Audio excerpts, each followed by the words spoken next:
I'm calling the November 7th, 2022 meeting of the Albemarle County Architecture Review Board to order. Carolyn, are you ready to call the roll? Yes, sir, I am. Mr. Stoner, Here. Mr. Hancock, Here. Mr. Matsuno, I'm here. Mr. Henningsen, Here. and Mr. Vanderwerf. Here. Thank you. All right, thanks. Today's meeting is a hybrid meeting.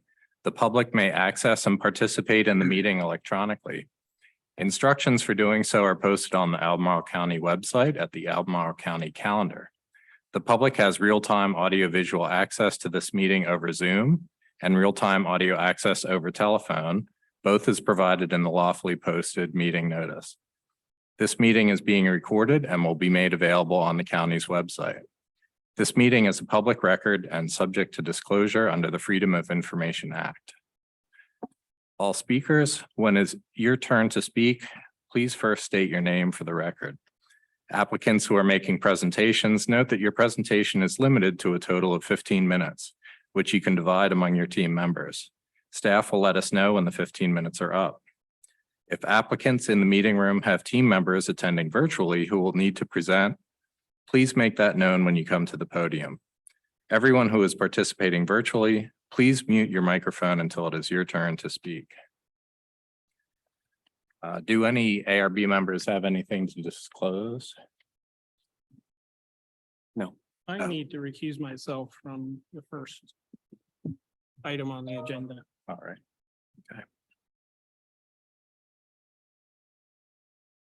Okay. Carolyn, are there any members of the public that want to make a comment about a project that is not on the agenda for review? No, sir, there isn't. All right, thank you. Uh-huh. There are no consent agenda items today. There is one regular review item today, which will be presented by Chris Taggart. It is ARB 2022-83 Forest Lakes Self-Storage. Chris, if you could. Yes.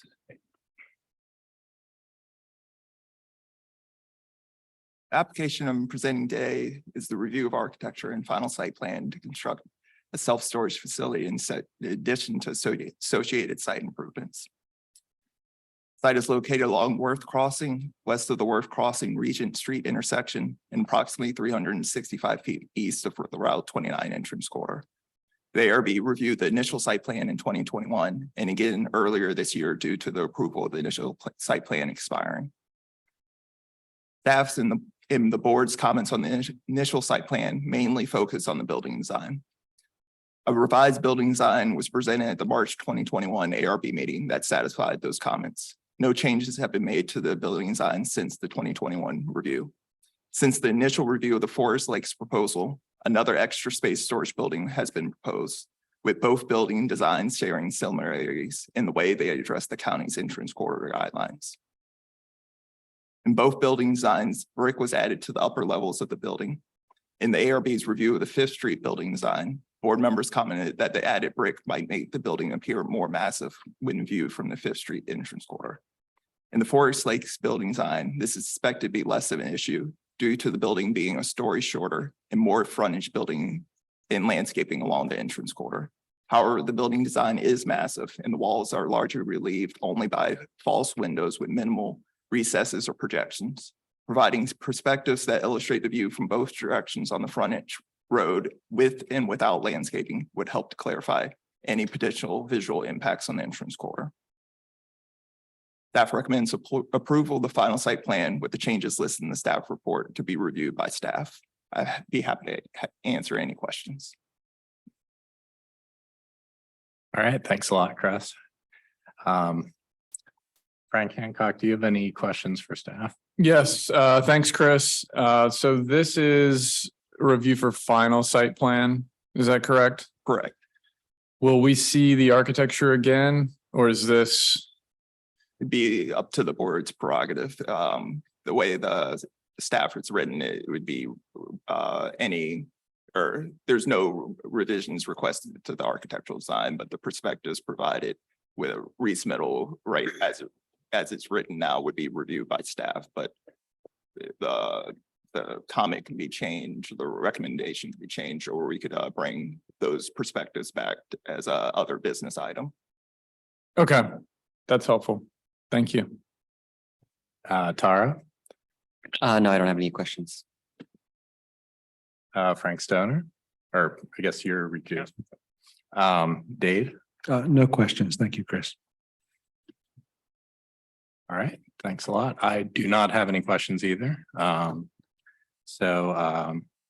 Is the applicant ready with a presentation?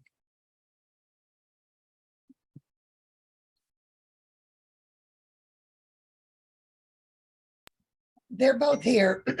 Sorry, they're both here and they, yeah, got it. Good afternoon. My name is Rachel Moon. I'm a planner with Schimpf Engineering.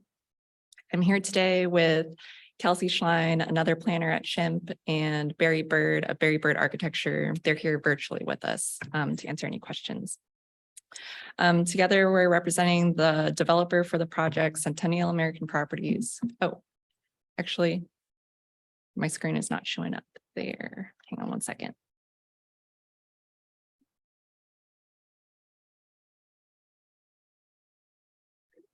Oh, gotcha.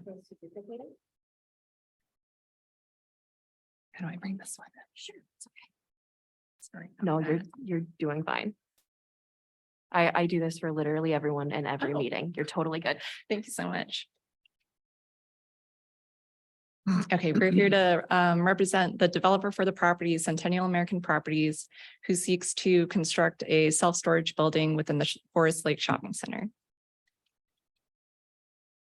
The site is located off of Route 29 and on Worth Crossing. It's located within the Forest Lake Shopping Center, which is across from the Hollymead Town Center. South of the shopping center is the Forest Lakes residential development, and right to the north is the recently approved Maplewood PRD. The initial site plan for the project is approved, and we are currently working on submitting the final site plan for review. The site plan proposes a building footprint of roughly 35,000 square feet, which is proposed as 3 stories, totaling just over 100,000 square feet of self-storage uses. The site gains access from an existing right and only from Route 29 and would connect to the shopping center's parking area and vehicular circulation. There's also a new entrance proposed off of Worth Crossing. Additionally, there's an outdoor sitting area that's proposed adjacent to the Maplewood PRD, and there is a 10-foot multi-use path that's proposed along the Worth Crossing frontage. This site section was submitted as part of the final ARB application and shows that the property is downgrade from Route 29 and is approximately or is over 300 feet from the entrance corridor. It's the southwest elevation, which would face onto 29, showing the tower elements at the corners, the brick facade coming up 2 stories, and the false windows along that edge. Another view of that perspective, also showing the vehicular loading area that cuts through on the other side of the building. And a face-on elevation, which shows a dashed outline of the rooftop equipment, which would not be visible from the entrance corridor. So most of staff comments on the civil side pertain to the lighting plan, one of which we addressed prior to the meeting, which would be the pole finish of the lighting fixtures. This would be a dark gray to match the adjacent shopping center lighting fixtures, and any building mounted lights that we do propose will be coordinated with the architect, and that'll be submitted with the final site plan for review. And that's it for my side of the presentation. Barry and I are Barry's on the call, and I'm here to answer any questions that you may have. all right, thank you very much. We'll go to questions for the applicant. Dave, do you have any questions for the applicant? Sure. Thank you, Chris. I think building on the last presentation for the similar complex at, I guess it's 5th Street Extended. I appreciate the applicant had a number of proposals for ways to further break down the scale of the elevations. I think contrasting brick colors, a little more relief, And then I think also a little more not uniformity, but similarity in terms of the expression of the tower elements. I appreciate staff's comments about maybe avoiding the two facilities looking exactly alike. So I'd be interested to know if the applicant has any thoughts about which of those strategies they're exploring at the other facility might have some use here, and also any way to subtly differentiate this facility from the other. All right, thanks, Dave. Tara, do you have any questions? I don't have anything to add, but I think they captured a lot of what I was thinking. All right, thanks. Frank? These are questions for the applicant. Yes. Do we want to ask the applicant to speak to what Dade? Sure. Yeah, I mean, Is we can go the either architect's way. on the call, correct? Yeah, it should be. You want to do that? Sure. Yeah, Okay. that would be the way we normally do. Could you, I'm sorry, this is Barry Bird. The question, I'm not sure I understood. Could you repeat it, please? Sure. Yeah. Thank you, Mr. Bird. So appreciated the suggestions of additional strategies that you're considering for the facility at Fifth Street Extended to further articulate and break down the scale of the elevations. And as I recall, those included using possibly contrasting brick in the openings and increasing the relief in those openings. And then I think also you were going to look at developing more consistency in the tower forms in terms of either having them all be punched or all be sort of a banded strip window at the top. And so I was just interested to ask whether you're considering any of those strategies or you think any of those might be applicable. Okay. And that's one question. The second might be, I think staff made a good point about the facilities having a lot of similarities visually. And are there any ways you've thought of or would suggest to differentiate them, however subtly, to avoid a trademark design between the two? Okay. Got it. And appreciate the question. Kelsey, could you put up the rendering of Fifth Street, please? Due to the limitations of our system, we cannot display the presentation and have our remote participants talking at the same time. Got it. Okay. Well, the items that you discussed, one of them was to highlight the windows on Fifth Street by putting a little bit darker brick inside those false windows and also recessing it a little bit more. I think we would actually like to do that on this project. The things, the ideas and the thoughts that were expressed by the board really were very good. And we thought they would also help this particular project. So we were going to propose doing that also. It adds a little bit more contrast to those windows. The top band was going to be 3 punched windows rather than a ribbon window so that similarity follows the building all the way around. Those were comments from Fifth Street, and we thought they were excellent suggestions. And so if the board would like, we would certainly like to do them on this project also. As far as the similarities in the building, there are similarities, but Fifth Street's a 4-story building. It's L-shaped in design. This particular one is more rectangular in design, and it's only 3 stories. So even though the buildings will have a similarity, they will also have their own distinct personality and look. So I think from that standpoint, the buildings will have a different look, but then they'll have a similar character also. Thank you. All right, thanks a lot. I do not have any questions that haven't already been covered. So Carolyn, are there any members of the public that want to make a comment? No, sir, there sure isn't. All right, thanks. The ARB will now go into discussion. Tara, do you have any comments? I guess my feeling is that it would be good to discuss the issue of the similarities between the buildings. I don't know that I have a strong feeling of the need to differentiate them, but I'd be interested in hearing if any other board members do. And then as far as the earlier issues around the detailing, I think, you know, if the applicant is amenable to including those in the next set of drawings that they produce, I think that that's a reasonable thing that we could just include it for the submission as well. But yeah, does anyone else have a thought on the similarities between buildings? Is that something we should be? To me, I feel that the buildings, even though when you look at them side by side in the renderings, they look quite similar.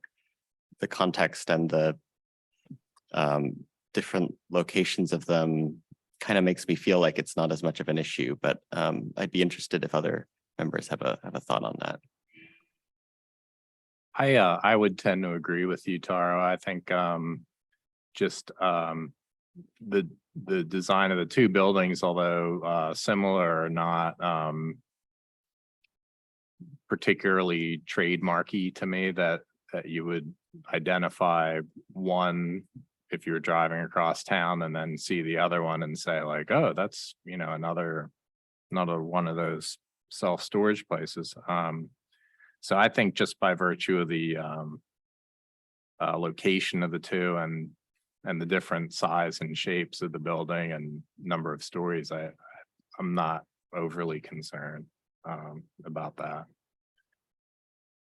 I agree. And I also think this site, given the distance from the corridor and as the applicant mentioned, downgrade, I think that site section does a good job illustrating, you know, that this building, I don't think will have as big of an impact on the corridor, maybe as the other one will.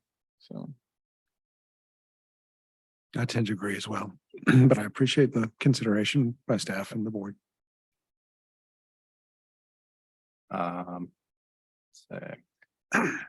Frank, do you have any additional comments? no, I think it's a nice application. All right, thanks. Dave, any comments? No, thank you, Chris. Yeah, I appreciate the applicant's application. All right. I guess there's one other, did we see a like a landscaping plan? Are they satisfying the requirements as far as tree caliper and all that kind of stuff goes? Yeah. Yes. Okay. Then I don't have anything else to discuss. Yes, my only comment would be, and we kind of covered this when we talked about the Fifth Street application, is that the straight on elevations show the kind of the back side of the raised tower elements. And even though I suspect that you might not see them from the corridor, or for that matter, from anywhere else. It would be good if, and this gets to one of the staff comments too, to provide some perspectives from the corridor. If they could just also demonstrate that kind of black painted, you know, kind of back of the tower elements would not be visible. That would be good too, I thought.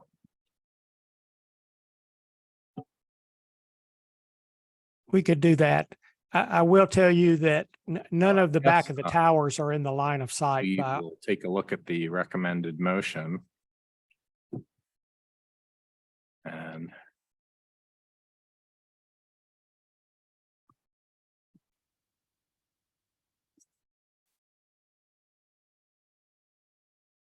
I'll just run through in the same order that we did the comments. If anyone has any changes they'd like to make to the motion. Tara? Let me just make sure I'm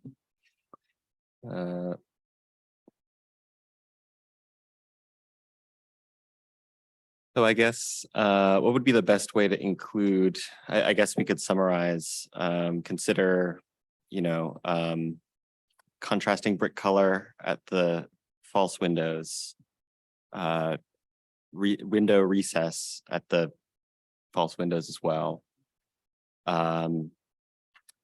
In addition to number 2, And if I'm going too fast, then just let me know. Provide perspective renderings from both directions on the entrance corridor street.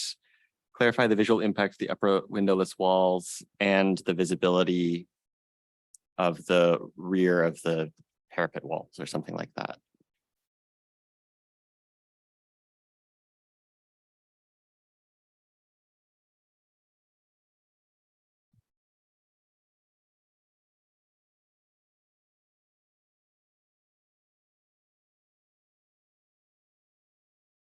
Great, thanks. Frank? Just a quick question for staff.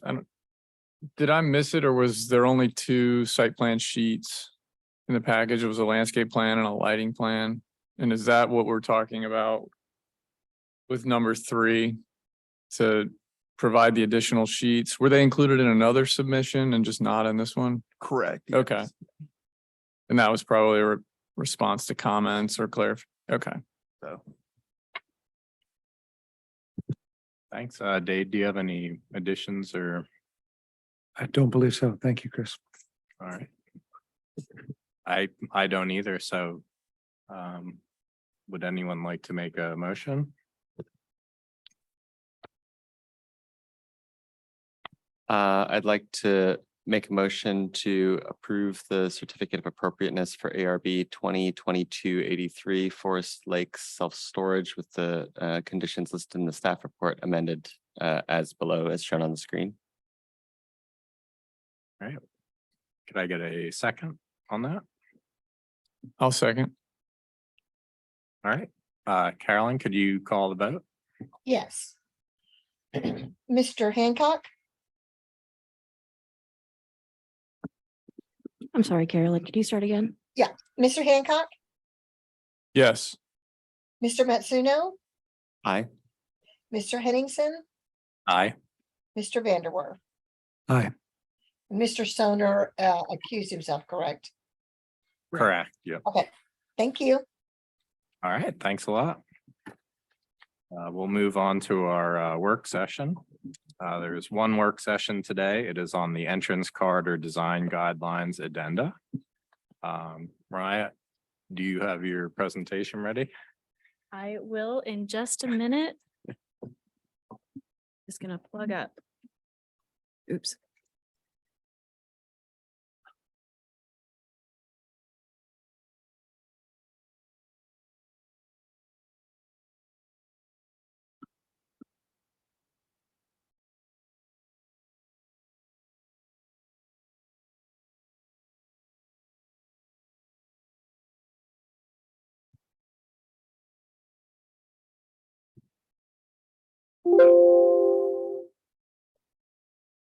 Right. Hello, everyone. So today we're going to be looking at Route 250 East and assorted revised sheets that have been before you before and required revision. There's one corridor that I did not include the revised sheets for. That's 240. You'll see that in one of the upcoming meetings.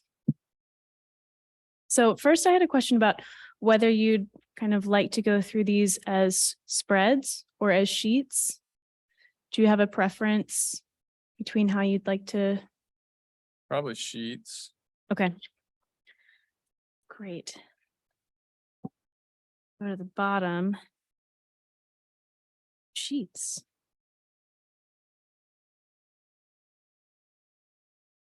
Okay, so the first one for your review is Route 250 East as a corridor. So this corridor was broken up into 3 different segments. The first was, and this is one of the last corridors that is organized by starting at the city of Charlottesville and emanating out. This is the last one you'll see like that. We've previously talked about organizing them such in a way as to come into and head towards the city of Charlottesville. So just to acknowledge that you'll start to see a change of direction after this corridor. So looking at this entrance corridor, again, 3 segments. Gateway is that beginning segment from Freebridge to about the high point, the topographic high point at kind of Rolkin Road.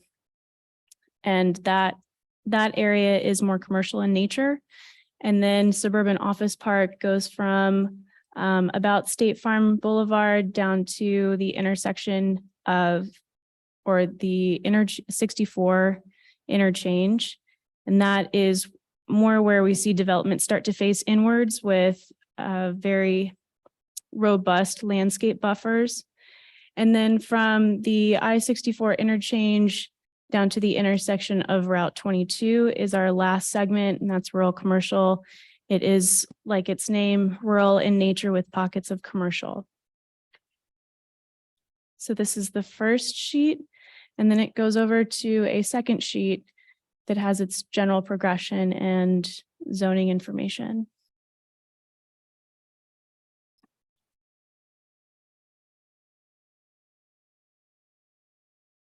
Okay. Yeah, so I didn't have any suggested revisions, but really appreciated, Mariah, the way you sort of synthesized the segments, and really appreciated the addition of the background on this corridor, the history and development. So thank you. Margaret does all of the history. Okay. Well, thank you both. It is very interesting along this corridor. Okay, so next we move to the gateway, which is our first one. The images for this spill over to a second sheet.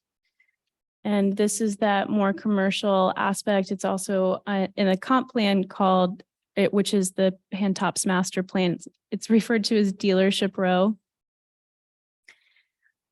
So this is that more commercial one. And I just to acknowledge here, we did do some updates across all of the sheets to clarify and abbreviate some of the headings that we used. So structures has moved to structures dash predominant features, and we have landscape dash predominant features, and then elements of orderly and attractive development, which is used in other entrance corridor documents.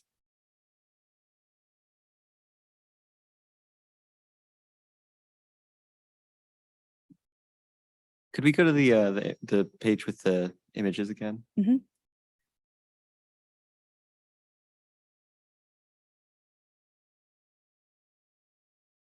Okay, I guess I was thinking about the question of scale, because they are like technically one-story buildings, but they are tall. But I think that makes sense, just looking at them on the page. Yeah, this is a very popular corridor segment at the ARB. We spend a lot of time talking about this stretch of Dealership Row, I guess. So just want to make sure it captures maybe a lot of the buildings we use as reference points. I know I use the bank building, so that's here. That's good. I talk about that a fair amount. I'm trying to think if there was another one recently. Oh, one of the things we talk about a lot with this corridor is the topped trees example. It's a great example of what not to do. I don't know if it's still there. Are those trees still there? I can't, it's near CarMax or down from CarMax maybe, that they're just lopped. The ones that are topped. We might be able to find a photo of that to include. Yeah, but just knowing how we see a lot of applications on this corridor, that maybe it's careful consideration to what images we show here. The new dealership that's just opened, we spent a fair amount of time on that. Trying to think if there was another one.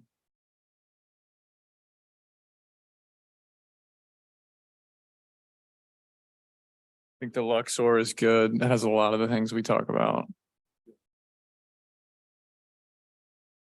And then does Peter Jefferson Place, is it on this segment or is it the next segment? That should be the next segment. Next segment. And that's in between the next segment and the rural commercial? Yes, it's around, I think it's State Farm Boulevard, then Peter Jefferson. If I'm getting that's a road, right? Or a development?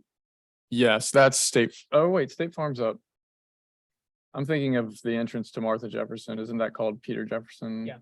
It is, and it is in the next segment. But the delineation is up further. Is it State Farm? Is that right? Do I have that right? State Farm, yeah. Okay. So that's beyond. Okay, yeah. gotcha. So yeah, Luxor, Chick-fil-A has a good drive-through. I mean, food and architecturally speaking. But that's one I think came to the ARB. It did. Yeah.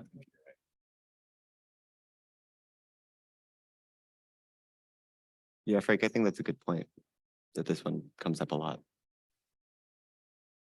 Yes, and I think in terms of scale, we did acknowledge in the write-up that most are 1 story, a few are 2 stories, and there is room for height. There is also acknowledgement that views to the west back to the city is an aspect of this segment. One of the things that's been a factor in this corridor in the past has been the view from Monticello. And I'm wondering how that actually factors into a future consideration under these guidelines. Is that still a factor? Is it sort of fall outside the purview of the ARB, since it technically? So the comp plan talks about maintaining the view shed from Monticello, and we have some policies in place for applicants to coordinate with Monticello. We do not have specific guidelines, and it's not the ARB's charge to make sure that that is done. And actually, in some cases, the view from Monticello is the opposite view that that you would have from the entrance corridor, depending which side of the road you're on. But we could add a little blurb in with the history section, just to get that in there, that there is still a concern for that view shed to be maintained.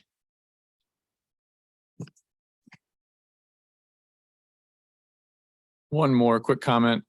I feel like the painted brick example comes up or question comes up, and there is that, I think it's Union, if it's still Union Bank on that corner, it might be a good example.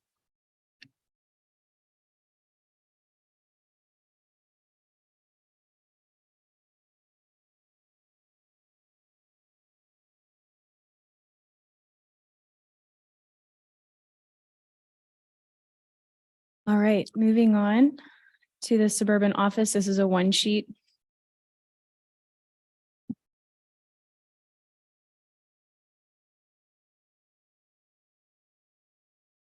Most of the images in this really focus on that landscape buffer and trees.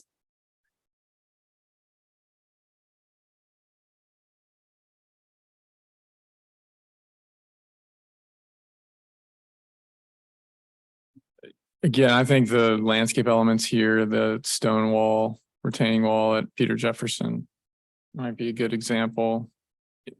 Even if it's in the text and not an image, just thinking if we ever see development on the other side of the road or.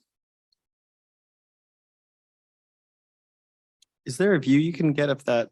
I guess the only structure I can really think of is the restaurant by the Hilton. That, is that this Wales? It might be in the Used to second be. image. Oh, it's not. Okay. I do see it when I drive there. But We might be able to get a clear photo now just so that we show some leaves are coming architecture, down. I guess. Yeah. Good leaf off pictures.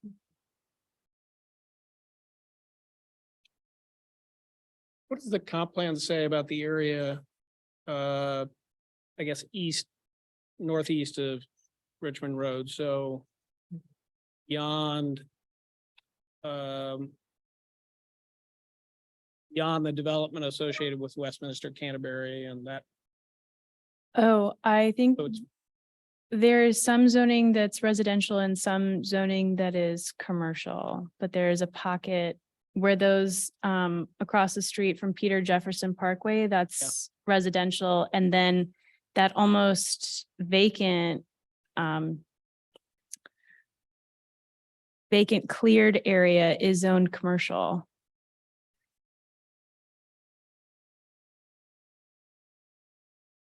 But it is vacant right now, despite its zoning. Seems like there've been a couple proposals over the last 10 years to develop that piece. Oh, Just wondering if you guys have seen any of those and if we have any idea. There might be, I'm not recalling if there are.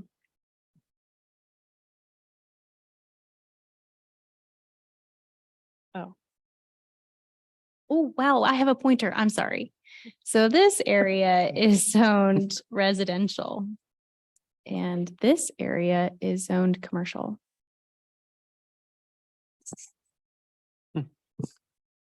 Is it one of those areas that you were asking about or Yeah, there's an everything? area that's owned commercial, I think. Has come up several times. And it's been a while and I don't think Been a we've seen, while. haven't seen anything recently. Would it I have more just wonder, is visibility? it C1? Do you know? Highway commercial, Oh, what's it I'm not currently sure. zoned?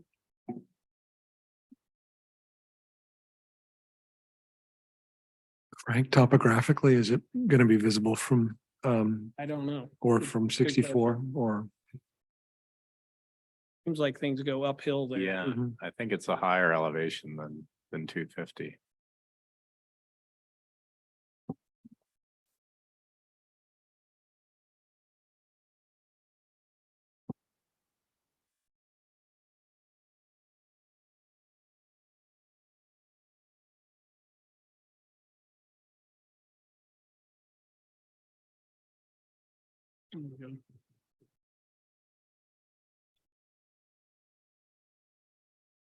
Land Development Shopping Center.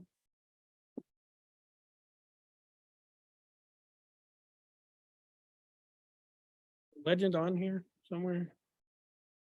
I'm sorry, Frank. Legend. Oh, Plan Development Shopping Center, okay.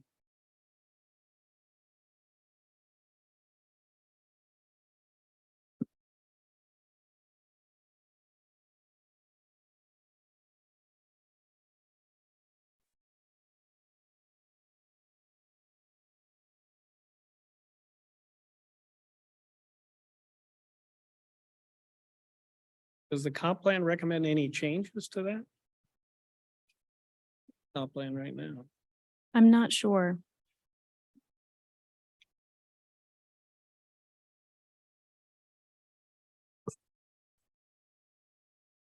We can look into that and get you some more Okay. info next time.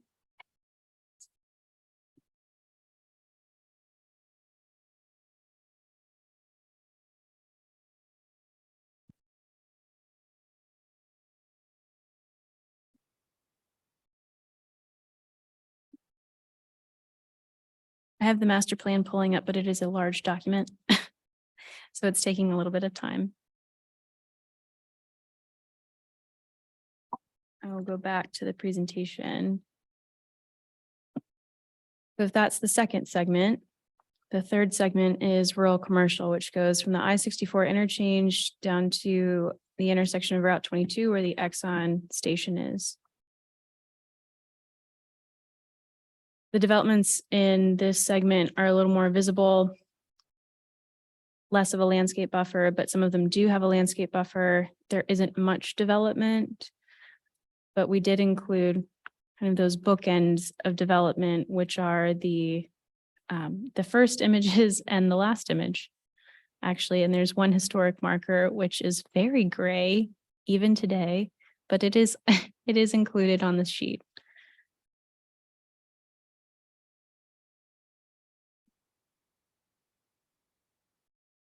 Could we call out the landscaping and I guess the setback of the parking on that first image, the 2151 Richmond Road as well? Mhm. Just in addition to the building forms, the landscaping that they used. Yes. That was landscaping and setback.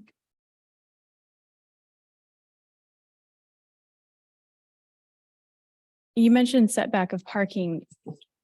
Or is that, I don't know if is the parking it looks like it's in front there. It is in front. Is non-relegated parking okay? Oh, well, I guess, yeah, I guess if it's gonna be.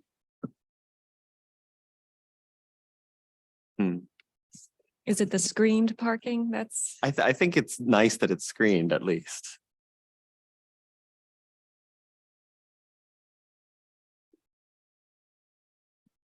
Okay. All right, so that concludes kind of our new corridor and segments. And now we're moving into the revised sheets, unless we'd like to go back to the suburban office park. Could we go back to the suburban office park for a second? Sure.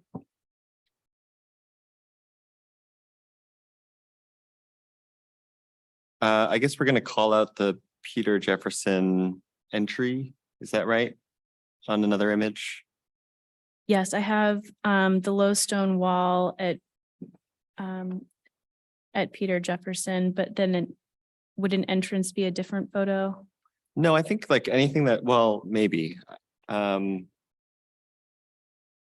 guess I was just thinking it would be good to reference that it just because it's such a, it's not very visible from the corridor, but it's like the main thing here. So gesturing to the fact that it exists at least is maybe helpful. Mm-hmm. It would definitely provide some variation in our photos. And I guess just referencing the fact that, you know, it's not, this collection of medical office buildings is not visible from the corridor, something like that.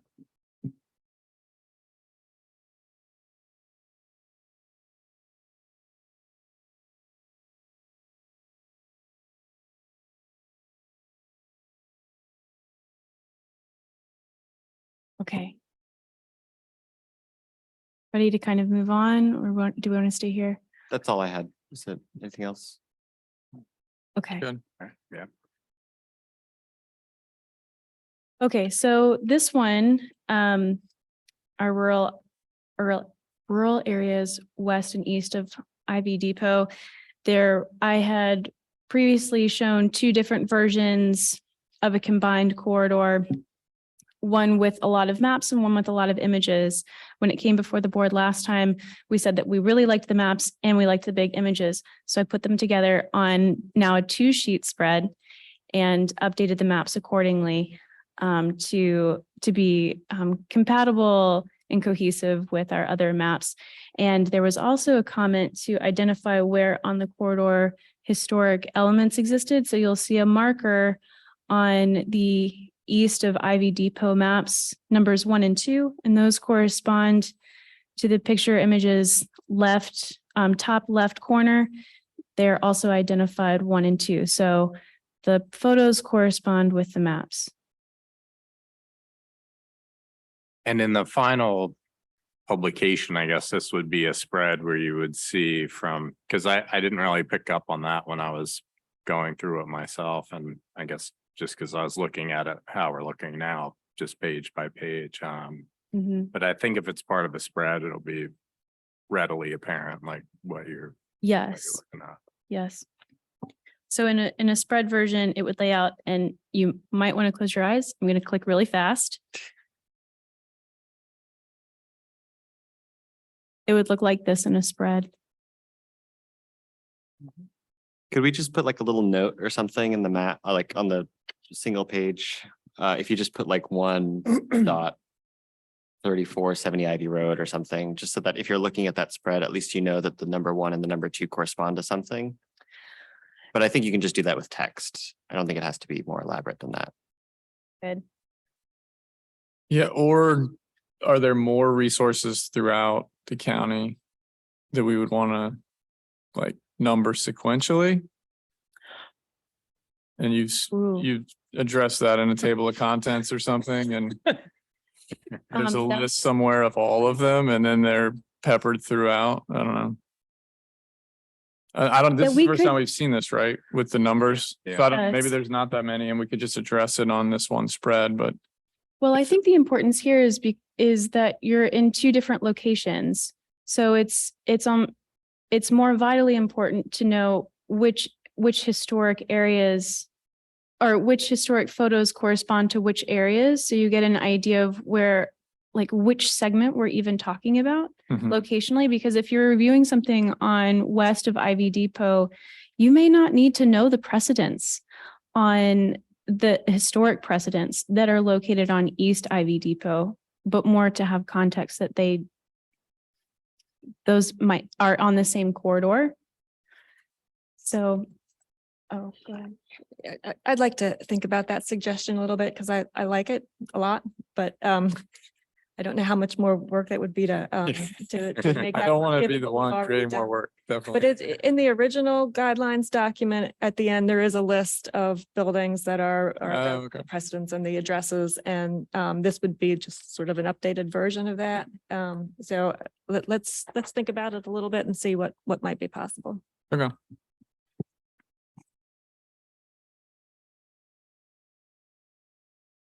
But if there was a text note, it could be helpful. Yes, just to, Yeah, you I mean agree. just to Either way. identify that there Yeah, is either way, a, text- Same thing. I didn't know what it was. I was. Yeah.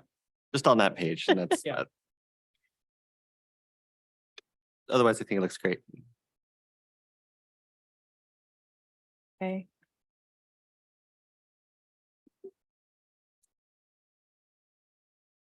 Oh, we're in the spreads. I'm sorry, again, I'm going to click back to the sheets.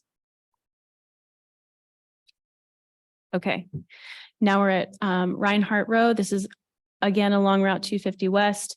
The comments last time this came before the board were to change the typography of the presidents, the description of the presidents that have been grouped, and also provide some separation. So we've changed the typography and included a line that kind of acts as almost a bullet point list extending through and really providing space and differentiation between the groups of images.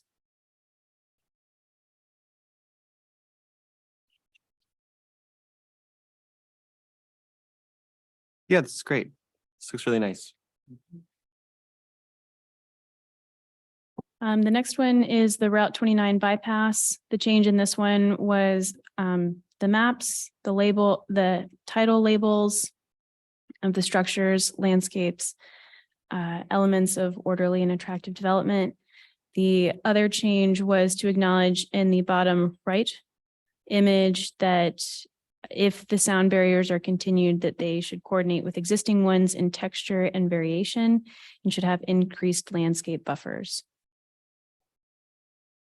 And then we also included a placeholder box to take a photo of the St. Anne Belfield's school. But in Google Streets, all of the leaves are on in all of the years, so you can't see through to the development. So now that the leaves are off, we can take a picture and put it in. Set a calendar thing for like 2 months from now. Yes. That's great. And then in terms of these next couple segments or corridors, oh, I'm sorry, Frank, am I cutting off? No, that's fine. Okay. These are map updates and label updates. So nothing content-wise has changed. So again, an update to the map. The precedent images stayed the same. I think Fontaine is our last one. That's it.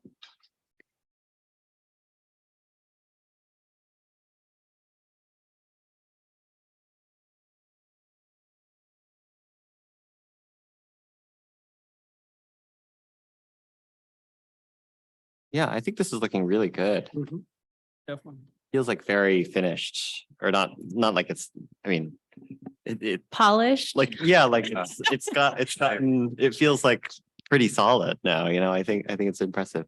Well, and I think just the fact that there were the revised sheets added to the new sheets that we're seeing, I for one just started to get a sense of like what the whole thing is gonna look like just after, you know, we've been kind of going through each segment, but having this kind of body where there's multiple segments, like each side of 250, like it was pretty exciting to start to get a feeling for what the final publication is going to be like, which is, I think, going to be really, really helpful. So I hesitate to bring this up, but I will, because it came to mind as I was working on the 20 North corridor. I started thinking there are a number of corridors that have very similar characteristics. And I wondered if there wasn't some value in lumping those together with a sort of a common set of guidelines as opposed to having to have separate guidelines for each. Yeah, we've talked about that and that makes a lot of sense. I'm not sure which is the best way to do it, but Yeah. if you're finding that in one of the quarters that you're currently working on and you've seen us already review that and something that's done, you could just like make a note of that and just say, you know, what we said on this other quarter absolutely applies in this segment, and that's, you know, that would work. One of the things that I was thinking about with this, when we had already looked at grouping to disconnected areas, was, is there room to add more to it? Say we had 3 or 4 segments, would it all fit on a sheet, or how could we organize that to keep kind of grouping? Because there are a lot of rural areas that just don't have, that are very similar in nature. Yeah. Yeah, well, then I guess not to like make it more complicated, but like the images of the stone walls, for instance, are just like a helpful, that image is very helpful, that sheet, even if it's not technically located in a different corridor. Like I could see the benefit or the wisdom in like looking at it as a whole set of guidelines, I guess, or precedents, even if they. So I don't know how you would do that exactly. Like, I think it's nice that it's organized along the whole corridor. Like, I wouldn't want to necessarily chop it up and move these things all around to group them in a different way. But Yeah. I guess it's just, you raise a good point. There's other ways to like slice it up, you know. But we could maintain the corridors as they are, and if the language and the descriptions and all that, you know, is the same in from one segment to a, you know, another segment, another corridor, we Right. just pick up on that consistency. It reduces the work, but also makes the whole thing consistent. So Yeah, or and like you could give them a name or something like rural something. Right, and you could have sort of universal characteristics to avoid and things to, Yeah, and you could like put it on the earlier sheet, like break it down by that and just Yeah, say yeah, you know, right. these segments are all I don't know, rural commercial or something like that. And I just think as we're moving through the corridors, we're realizing that, you know, some of these sorts of things are just, you couldn't have foreseen. It just, Right. So It seems like that's good to go through each quarter individually. And then you start to see patterns and Right. maybe ways to simplify it seems like that kind of exercise too would be like once we're kind of done or Right, almost done, that's right. then we And go you could back. look to, yeah. Synthesize. We could look to create more work. Yeah, right. Exactly. We anticipate working on this for the next 3 or 4 years. I've made this my life's work.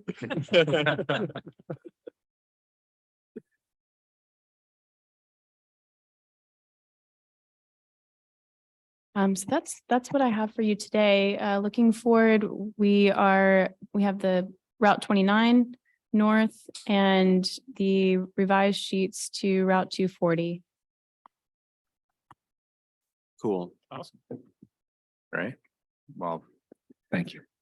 thank you. And we'll move on to other business.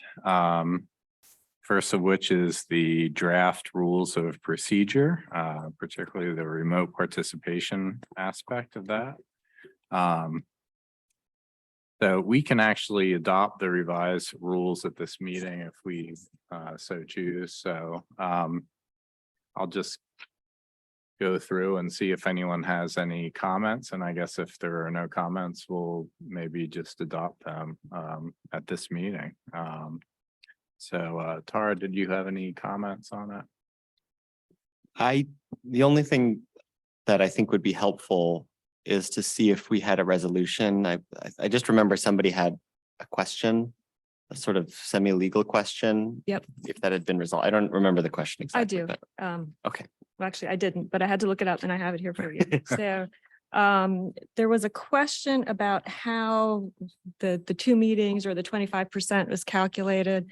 And I'm just going to read from the email from Andy Herrick in the county attorney's office. Is the limit of 2 meetings or 25% is just for the personal matters that was described in item D in the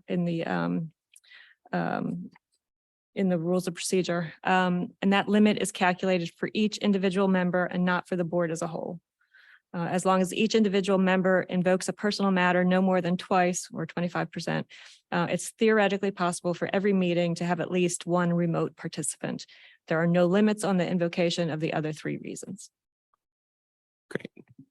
So if somebody had like them or a family member with a chronic illness or something going on, they wouldn't be restricted to only using 2 meetings or 25%. It would only apply to the personal something has come up. Correct. Okay, great. All right. Dave, do you have any comments? I don't. Thank you, Chris. All right. Frank Stoner? Don't think so. I guess I'd be curious just to understand the logic there. If there is any, or was it just kind of a? But why personal the feels two for Yeah. that one item? related to That is personal- beyond my ability to answer, sorry. I can ask if the county attorney's office can provide any more background on that.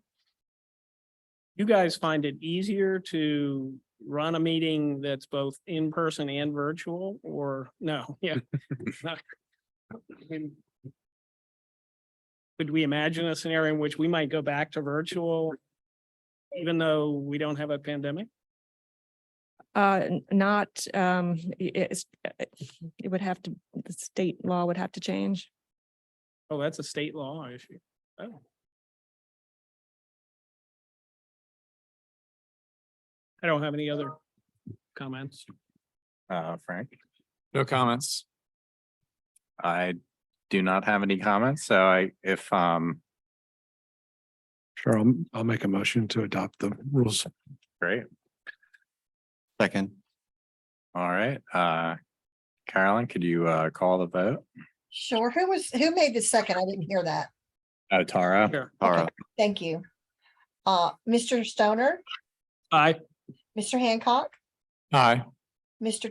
Mitsuto, aye. Mr. Henningsen, Aye. Mr. Vanderwerf. Aye. Thank you.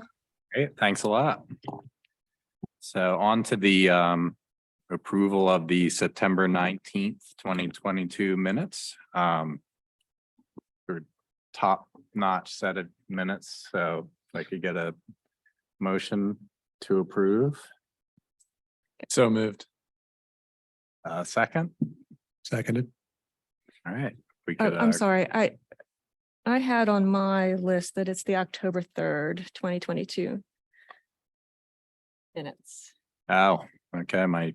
I'll cheat withdraw sheet my is- motion. So what was the actual date represented by those minutes? October 3rd, 2022. Okay, all right. So what I just said, only October 23rd minutes. October 3rd, sorry. Had a little typo here. Trying to think if I was at that meeting. You can move. in That's right, support that's whether or right. not you So attend. moved. You were not. I'll second the motion. Okay, Mr. Stoner. I was absent, so I will, Okay, You can still approve. I can still vote. Yeah. Oh, okay. Aye. Mr. Hancock, Aye. Mr. Mitsuno, Aye. Mr. Henningsen, Aye. Mr. Vanderwerf. Aye. Thank you. All right, thanks. Thank you. So, other items? Does anyone have any other items?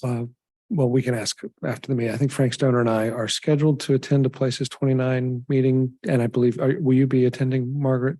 Yes, and that date is early December. Okay, it moved, so it's no longer tomorrow. Okay, That's right. Yeah. great. Okay, thank you. Is that Places 29 hydraulic? No. No, Okay, sorry. That one I know was moved.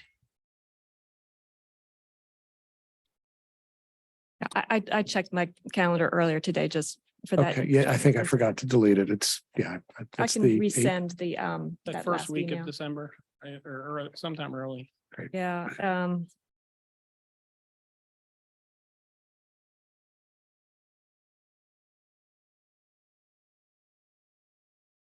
December 8th. Okay, thank you.